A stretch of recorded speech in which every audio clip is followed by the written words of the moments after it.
अस्सलामुअलैकुम वरहमतुल्लाहि वबरकातुहू। दोस्तों, बहैसियत तबीब हर एक की ये ख्वाहिश है कि वो फ़न तिब को सही मानों में इसरार और रमूज़ के साथ सीखे, लेकिन किसी कामिल उस्ताद के बग़ैर इन बातों का सीखना बहुत मुश्किल है। बहुत अरसा लग जाता है, सालों लग जाते हैं, लेकिन बहुत सारी ऐसी बारीकियां होती हैं जो इंसान को समझ नहीं आती। तो उस्ताद साहब की ज़ात हमारे लिए नेमत है। कोशिश करें कि जो इनकी वीडियोस नशर की जाती हैं उनको तवज्जो के साथ सुने, बार बार सुने और नोटबुक लेके अपने पास इसको नोट करें और फिर उसको समझने की कोशिश करें। इंशाअल्लाह तबारक व तआला चंद ही हफ्तों में, चंद ही महीनों में आपके फ़नी अमूर को इंशाअल्लाह ताला इतनी बरकतें हासिल होंगी कि आप खुश हो जाएंगे। तवज्जो के साथ सुने वीडियो को।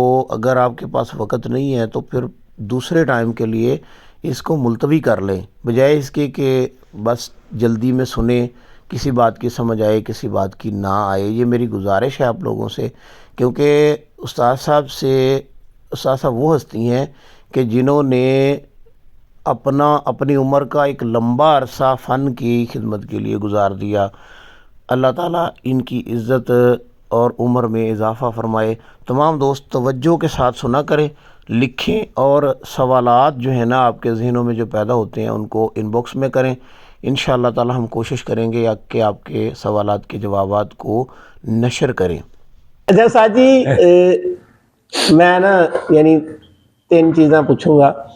एक तो जिदा चार हाजम अपने हाँ चारे हाजम हो गए, हाँ जी फिर चारे मुलयन हो गए, हाँ ते चारे मुसल हो गए। 8 मिलियन मुलयन अठे ही। हाँ जी वो मैं पहलों लिखे तो चारे चारे थे। ठीक है मिलियन में जी। ते हाजम में फिर बंदे जी इन्होंने बखरे बखरे करके दो, फिर बखरे बखरे किए बाद दो। ठीक है। पहली जी किताब थी ना वो इकट्ठे ही है लिखे, यानी कचहरी ये दलाती कचहरी ये इकट्ठे एक नुस्खा, कचहरी साबी कचहरी एक नुस्खा, हाजम इदा ही है ना। साबी तो मुखाती दलाती एक हाजम उत्थे ही रहा। हाँ जी हाजम जिहड़ा हैगा ना एक कैच, हाँ जी ये कचहरी साबी कचहरी है जी ते दलाती हाजम जिहड़ा कचहरी दलाती कचहरी है जी। हाजम नंबर 3 जिहड़ा हैगा वो मुखाती दलाती मुखाती है। ठीक है ये चार है जिहड़ा मुखाती साबी मुखाती वो चारे उदा ही रहने देते जी। ਉਹਦੀ ਵੱਖਰੇ ਕੀਤੇ, ਇਹ ਵੱਖਰੇ ਕੀਤੇ ਸੀਗੇ ਕਹਿਣ ਦੇ ਉੱਤੇ, वैसे काम ਉਹਨਾਂ ही ਕਰਦੇ ਆ। अच्छा उस्ताद जी, हाजम तो समझ लो कि रुके हुए ਵੇਖੋ ਤੁਸੀਂ ਚਾਰੇ ਹੀ ਦਵਾਈਆਂ ਇਕੱਠੀਆਂ ਕਰ ਦਿਓ, ਚਾਰੇ ਹਾਜ਼ਮ ਇਕੱਠੇ ਕਰ ਦਿਓ, ਕੀ ਹੋਵੇਗਾ कि ਜਿਹੜੇ जिसम ਨੂੰ ਜ਼ਰੂਰਤ ਹੈ ਨਾ ਜਿਸ ਵੀ ਹਾਜ਼ਮੇ ਦੀ ਉਹ ਆਪਣਾ ਉਹ ਹੀ ਅਦਾ ਲਵੇਗਾ, दूसरा नहीं लवेगा। मिसाल के तौर पर एक पासे सुंड पा ली, दूसरे पासे दालचीनी पा ली। दालचीनी ने अपने उस उत्ते काम करना, उन्हें साथ से कोई काम नहीं करना। ठीक है। उन्हें उस लाट पे करना कि जेड़ी हैगी आ सुंड उन्हें कचर से काम करना। ठीक है। ये नहीं है भी तुसी वो कई आते जो मेरा नुस्खा बहुत है, मैं 100 चीज़ 101 चीज़ पाई आ, मैं 150 चीज़ पाई आ, वो एक नहीं हो गया। वो लगा ही है। वो मैं हर जेड़ा जोश है ना वो अपने जोश से जाके उन्हें काम करना, अपने टिश्यू से करना, अपनी बाबत से उन्हें काम करना। ये नहीं भी हर पास ही काम करी फिर या सारे मतलब है कि एक हो जाना जी। गोभी वो गोश्त पाया, लून मिर्च मसाला अदरक ये वो सब कुछ पाया कि ये गोभी भी दलाती हो जाएगी, नहीं होनी। गोभी ने गोभी वाला काम करना, तो सुरख मिर्च ने सुरख वाला, गोश्त ने गोश्त वाला काम करना। समझ लगती है? हाँ जी हाँ जी। मतलब किसी ने आप कुछ से मना लिया जी, चांदी पा ली विच सोना पा लिया, विच मोती पा लिया, ਉਹਦੇ ਵਿੱਚ ਜ਼ਾਫਰਾਨ ਤੇ ਕਸੂਰੀ ਪਾ ਲਈ। ਇਹ ਜੀ ਹਰ ਅਦਾ ਤੇ ਕੰਮ ਕਰਦੀ ਆ, ਇਹ ਜੀ ਹਰ ਪਾਸੇ ਨੂੰ ਫਾਇਦਾ ਦਿੰਦੀ ਆ। ਨਹੀਂ ਅਗਰ ਉਹਦੇ ਵਿੱਚ ਜਿਸਮ ਦੇ ਵਿੱਚ ਅੱਗੇ ਹੀ ਚਾਂਦੀ ਵਾਲਾ ਮਵਾਦ ਵਧਿਆ ਤੇ ਉਹ ਹੋਰ ਜਾ ਕੇ ਉਹਨੂੰ ਨੁਕਸਾਨ ਦੇਵੇਗਾ, ਉਸ ਮਰਦ ਨੂੰ। ਮਰਦ ਦੇਰ ਨਾ ਹਟੇਗੀ। ਠੀਕ ਹੈ। ਲੇਕਿਨ ਕੰਮ ਉਹਨੇ ਜਾ ਕੇ ਚਾਂਦੀ ਵਾਲੇ ਥਾਂ ਤੇ ਹੀ ਕਰਨਾ, ਉਹਨੇ ਕਚਰੀ ਵਾਲੇ ਥਾਂ ਤੇ ਨਹੀਂ ਕਰਨਾ, ਉਜ਼ਲਾਤੀ ਤੇ ਨਹੀਂ ਕਰਨਾ। ਤੇ ਜਿਹੜਾ ਸੋਨਾ ਉਹਨੇ ਉਜ਼ਲਾਤੀ ਕਚਰੀ ਕਰਨਾ, ਉਹਨੇ ਅਸਾਬੀ ਵੱਲ ਨਹੀਂ ਜਾਣਾ। ਠੀਕ ਹੈ। ਹਰ ਅੰਤਰ ਜਿਹੜਾ ਹੈਗਾ ਆਪਣੇ ਕੰਮ ਕਰਨਾ, ਅਸਲ ਮਜ਼ਾਜ ਤੇ ਹੀ ਜਾਂਦਾ। ਔਰ ਹਰ ਅੰਸਰ ਦੇ ਵਿੱਚ ਚਾਰੋਂ ਚੀਜ਼ਾਂ ਪਾਈਆਂ ਜਾਂਦੀਆਂ। ਇਹ ਨਹੀਂ ਵੀ ਇਹ ਗਰਮ ਖੁਸ਼ਕ ਆ, ਸੋਨਾ ਕਹਿ ਦਿੰਦੇ ਨਾ ਖੁਸ਼ਕ ਗਰਮ ਜਾਂ ਗਰਮ ਖੁਸ਼ਕ। ਹਾਂਜੀ। ਇਹਦੇ ਵਿੱਚ ਤਰੀ ਤੇ ਸਰਦੀ ਵੀ ਮੌਜੂਦ ਆ। ਅਗਰ ਤਰੀ ਜਾਂ ਸਰਦੀ ਦੋਵਾਂ ਚੋਂ ਇੱਕ ਵੀ ਚੀਜ਼ ਗਾਇਬ ਹੋ ਜਾਵੇ ਤਾਂ ਸੋਨਾ ਬੇਕਾਰ ਆ। ਸੋਨਾ ਸੋਨਾ ਨਹੀਂ। ਜੀ। ਇਹ ਤੇ ਆਂਦੇ ਜੀ ਅੰਸਰ ਅੰਸਰ ਅੰਸਰ ਅੰਸਰ ਵੀ ਮਰਕਬ ਆ, ਹਾਂਜੀ। ਉਹ ਵੀ ਮੁਫਰਦ ਨਹੀਂ ਹੈਗਾ। ਤੇ ਖਿਲਤ ਜਿਹੜੀ ਹੈਗੀ ਉਹ ਤਾਂ ਹੈ ਹੀ ਮੇਰੀ ਹੋਈ ਚੀਜ਼ ਹੈ। ਹਾਂਜੀ। ਤੇ ਖਿਲਤ ਜਿਹੜੀ ਹੈਗੀ ਉਹ ਮੇਰੀ ਹੋਈ ਚੀਜ਼ ਆ, ਤੇ ਉਹਦੇ ਚ ਮੁਫਰਦ ਕਿੱਦਾਂ ਪੈਦਾ ਹੋ ਗਈ? ਜਿਹੜੀ ਹੋਈ ਚੀਜ਼ ਦੇ ਵਿੱਚ ਮੁਫਰਦ ਕਿੱਦਾਂ ਪੈਦਾ ਹੋ ਗਈ? ਉਹ ਵੀ ਮੁਰੱਕਬ ਹੀ ਹੋਣੀ ਹੈ। ਉਹ ਵੀ ਮਰਕਬ ਆ। ਹਾਂਜੀ। ਤੁਹਾਡੀ ਹੱਡੀ ਵੀ ਮਰਕਬ ਆ, ਤੁਹਾਡਾ ਗੋਸ਼ਤ ਵੀ ਮਰਕਬ ਆ, ਤੁਹਾਡਾ ਐਪੀਥੀਲੀਅਲ ਮਰਕਬ ਆ, ਮੁਫਰਦ ਨਹੀਂ ਹੈ। ਮੁਫਰਦ ਦੁਨੀਆ ਵਿੱਚ ਕੋਈ ਚੀਜ਼ ਨਹੀਂ ਹੈਗੀ। ਕੋਈ ਇੱਕ ਚੀਜ਼ ਵਿਖਾ ਦੇ ਮੁਫਰਦ, ਸਵਾਏ ਅੱਲਾ ਦੀ ਜ਼ਾਤ ਤੋਂ ਮੁਫਰਦ ਕੋਈ ਨਹੀਂ ਹੈ। ਉਹ ਹੀ ਵਾਹਦਾ ਉਹ ਲਾ ਸ਼ਰੀਕ ਹੈ। ਬਾਕੀ ਹਰ ਸ਼ੈ ਮਰਕਬ ਦਰ ਮਰਕਬ ਹੈ। ਮਸਲਨ ਜ਼ਮੀਨ ਦੇ ਉੱਤੇ ਹਰਾਰਤ ਦਾ ਅਸਰ ਹੁੰਦਾ, ਜੀ। ਹਵਾ ਦਾ ਅਸਰ ਹੁੰਦਾ, ਪਾਣੀ ਦਾ ਅਸਰ ਹੁੰਦਾ, ਫਿਰ ਕੋਈ ਚੀਜ਼ ਇਹਦੇ ਵਿੱਚ ਪੈਦਾ ਹੁੰਦੀ। ਕਿਸੇ ਇੱਕ ਚੀਜ਼ ਕਦਾ ਕਰਦੇ ਉਹ ਚੀਜ਼ ਪੈਦਾ ਨਹੀਂ ਹੋ ਸਕਦੀ ਜ਼ਮੀਨ ਦੇ ਵਿੱਚੋਂ। ਹਾਂਜੀ। ਇੱਕ ਦੂਸਰੇ ਦੇ ਉੱਤੇ ਫੇਲ ਹੋਏ ਨਫਾਲੇ ਕਰਦੀਆਂ ਚੀਜ਼ਾਂ ਚਾਰੇ ਪਹਿਲੋਂ। ਯਾਨੀ ਨਿਜ਼ਾਮੇ ਫਲਕੀ, ਉਹ ਅੱਗ ਆਂਦੇ ਹੈ ਨਾ, ਅੱਗ ਨਹੀਂ ਨਿਜ਼ਾਮੇ ਫਲਕੀ ਆ, ਉਹ ਅੱਗ ਹੀ ਆ। ਹਾਂਜੀ। ਹਰਾਰਤ ਉੱਥੇ ਹੀ ਆ ਸਾਰੀ। ਉਹ ਜਿਹੜੇ ਹੈਗੇ ਉਹਨਾਂ ਦੇ ਅਸਰਾਤ ਆਉਂਦੇ ਆ ਜ਼ਮੀਨ ਦੇ ਉੱਤੇ, ਪਾਣੀ ਦੇ ਅਸਰਾਤ ਆਉਂਦੇ ਜ਼ਮੀਨ ਦੇ ਉੱਤੇ, ਫਿਰ ਹਵਾ ਦੇ ਅਸਰਾਤ ਹੁੰਦੇ ਜ਼ਮੀਨ ਦੇ ਉੱਤੇ, ਫਿਰ ਜਾ ਕੇ ਉਹਦੇ 'ਚ ਕੋਈ ਚੀਜ਼ ਬਣਦੀ ਆ। ਮਤਲਬ ਸੋਨਾ ਬਣਦਾ ਜ਼ਮੀਨ ਦੇ ਵਿੱਚ, ਤੇ ਜ਼ਮੀਨ ਜਦੋਂ ਠੰਡੀ ਆ, ਸਰਦ ਆ, ਹਾਂਜੀ। ਤੇ ਫੇਰ ਇਹਨੂੰ ਇਹ ਸੋਨਾ ਗਰਮ ਕਿੱਦਾਂ ਇਹ 'ਚ ਜੰਮ ਪਿਆ? ਕਦੀ ਵੇਖਿਆ ਸ਼ੇਰ ਨੇ ਕੁੱਤਾ ਜੰਮ ਦਿੱਤਾ ਹੋਵੇ? ਇਹ ਗਾਂ ਨੇ ਬੱਕਰਾ ਜੰਮਿਆ ਹੋਵੇ? ਨਹੀਂ। ਜਿਸ ਚੀਜ਼ ਨੂੰ ਅੱਲਾਹ ਪਾਕ ਨੇ ਇੱਕ ਫਿਤਰਤ ਤੇ ਪੈਦਾ ਕਰਦਾ, ਉਹ ਹੀ ਉਸੇ ਹੀ ਨਸਲ 'ਚ ਚੱਲਣੀ ਹੈ। ਇਹ ਮਿੱਟੀ ਜਿਹੜੀ ਹੈਗੀ ਇੱਥੇ ਜਿਸ ਆਪਣਾ ਸੂਰਜ ਦੀਆਂ ਛਾਵਾਂ, ਸਿਤਾਰਿਆਂ ਦੀਆਂ ਛਾਵਾਂ ਪੈਂਦੀਆਂ, ਜੀ। ਉਹਦੇ ਵਿੱਚ ਇੱਕ ਅੰਸਰ ਬਣਦਾ। ਔਰ ਜਿਸ ਕਿਸਮ ਦੀਆਂ ਛਾਵਾਂ ਬਣ ਗਈਆਂ ਉੱਥੇ ਪੈਣਗੀਆਂ ਉਹਦੇ ਉੱਤੇ, ਜਿਸ ਕਿਸਮ ਦਾ ਉਹ ਪਾਣੀ ਦੇ ਉੱਤੇ ਅਸਰਾਤ ਵੀ ਪੈਦਾ ਕਰਨਗੀਆਂ, ਫਿਰ ਹਵਾ 'ਤੇ ਵੀ ਕਰਨਗੀਆਂ, ਮਿੱਟੀ 'ਤੇ ਵੀ ਕਰਨਗੀਆਂ, ਫਿਰ ਉਹ ਚੀਜ਼ ਪੈਦਾ ਹੋਵੇਗੀ। ਠੀਕ। ਫਿਰ ਮਿੱਟੀ ਦੇ ਵਿੱਚ ਹੈਗੇ ਆ, ਮਤਲਬ ਹੈ ਕਿ ਆਪਣਾ ਆਤਿਸ਼ਫਸ਼ਾਂ ਪਹਾੜ ਵੀ ਮਿੱਟੀ ਦੇ ਵਿੱਚ ਆ।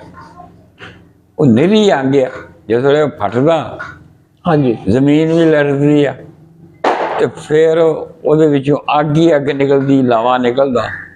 ਮਿੱਟੀ ਅਗਰ ਠੰਡੀ ਹੈਗੀ ਆ ਤੇ ਉਹਦੇ ਵਿੱਚ ਫਿਰ ਉਹ ਇੰਨੀ ਆਤਿਸ਼ ਕਿੱਥੋਂ ਆ ਗਈ?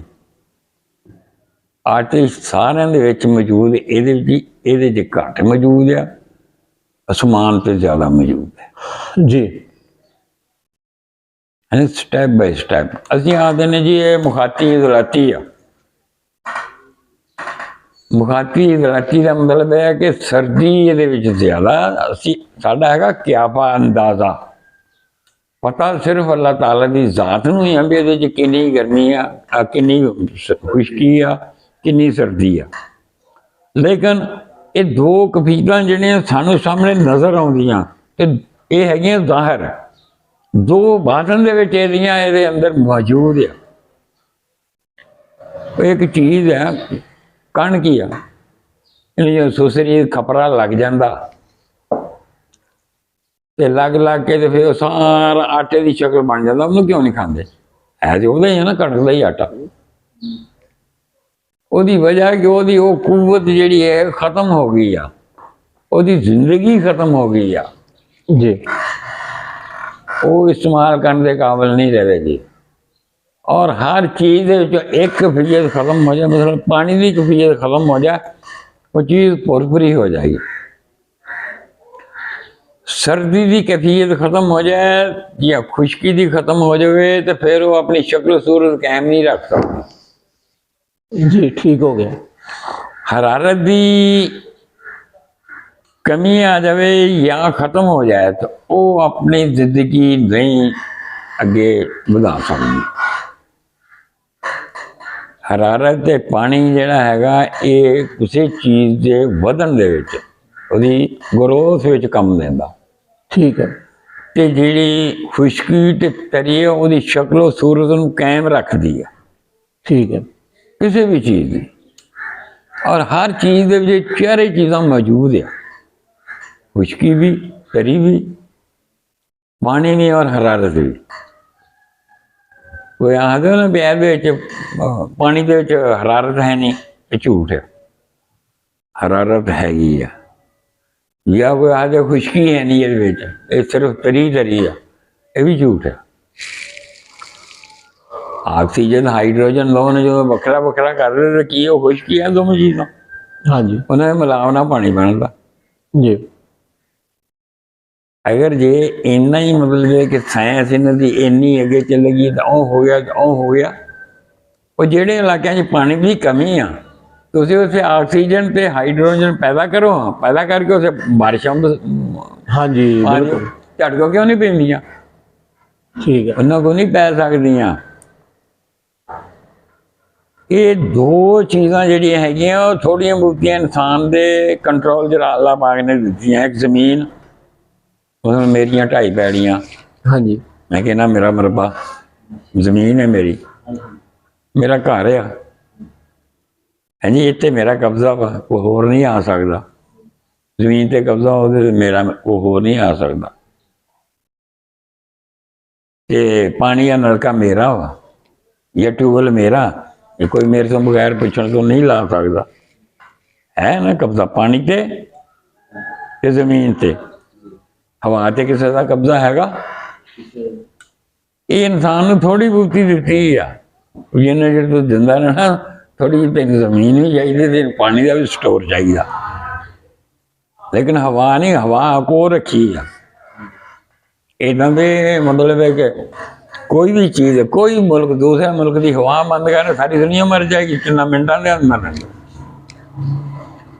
ਉਸ ਮੁਲਕ ਦੀ ਦੂਸਰਾ ਮੁਲਕ ਹਰਾਰਤ ਬੰਦ ਕਰਨਾ ਹੈ ਤੇ ਉਹ ਜਿਹੜੀ ਹੈਗਾ ਚੰਦ ਦਿਨਾਂ ਦੇ ਵਿੱਚ ਉਹਨਾਂ ਦੀ ਹਰ ਫਸਲ ਤਬਾਹ ਹੋ ਜਾਏਗੀ, ਖਤਮ ਹੋ ਜਾਏਗੀ। ਨਹੀਂ, ਉਹ ਦੋ ਰੱਬ ਨੇ ਆਪਣੇ ਕੋਲ ਪੂਰੀਆਂ ਹੀ ਰੱਖੀਆਂ ਤੇ ਆਹ ਥੋੜ੍ਹੀਆਂ ਦੇ ਦਿੱਤੀਆਂ ਇਹ ਸਾਧਾਂ।